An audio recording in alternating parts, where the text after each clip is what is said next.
Beginning is a film about a woman, Yana, and her, I think, personal crisis in life. When one day she wakes up realizing that she has been living life she has not chosen for herself. So it's her personal struggle to find a way to live her life.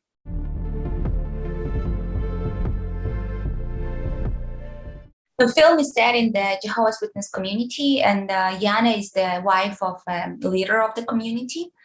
And in Georgia, which is really very religious and very Eastern Orthodox, any group of any other religious group is perceived as outsiders, and there is a lot of aggression towards them. And Jehovah's Witnesses are not an exception in this case. So the film is inspired by true events, but it's my imagination at the end.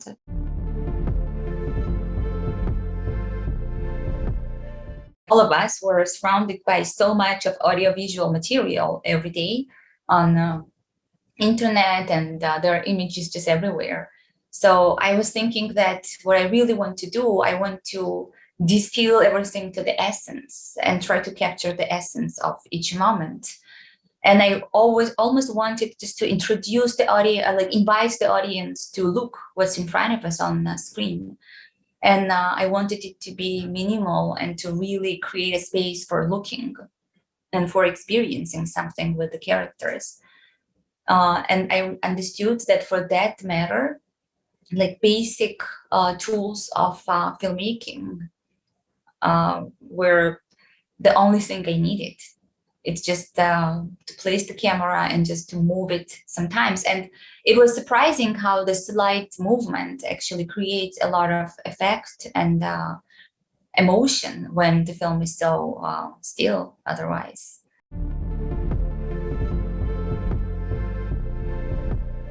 I grew up in this town, actually, where the film was made. And I lived next to this forest all my childhood and through my teenage years. But this town was really violent when I lived there, because it's on the border with Azerbaijan. And in the 90s, there was a civil war and there was a lot of drug trafficking, and it was a frontier and like borderland in a way.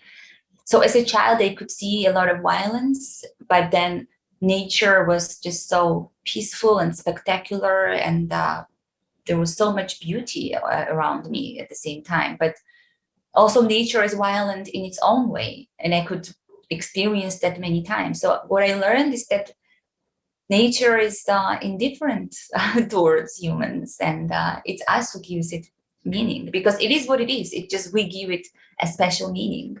And in the film as well, I was trying not to romanticize it, but you just put the camera and forest is the forest. It's just spectacular. And I was really trying to capture its beauty for what it is.